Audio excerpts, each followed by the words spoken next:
નમસ્કાર વિદ્યાર્થીઓ, આજે આપણે વાર પરથી નેક્સ્ટ મંથ કયો વાર આવશે તેનો દાખલો ગણીશું. અહીં 27 જાન્યુઆરીના રોજ બુધવાર હોય તો 3 સપ્ટેમ્બરના રોજ કયો વાર આવે એ દાખલો ગણીએ. અહીં બુધવાર આપેલ છે 27 જાન્યુઆરીનો, એટલે કે જાન્યુઆરી મહિનામાં કેટલા દિવસ વધશે તો 4.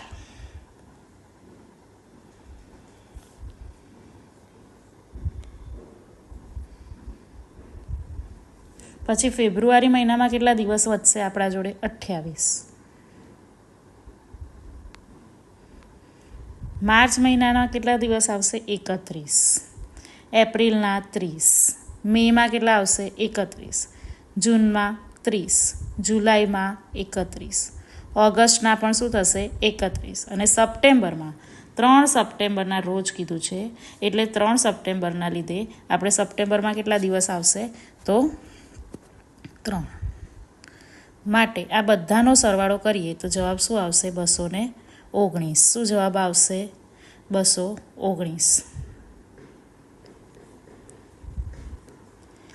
હવે 219ને આપણે 7 વડે ભાગીએ તો શું જ વધશે શેષ 2, એટલે કે શુક્રવાર આવશે. કયો વાર આવશે શુક્રવાર. 219ને 7 વડે ભાગીએ એટલે કેટલા વધે તો 2 વધે, એટલે કયો વાર આવશે શુક્રવાર.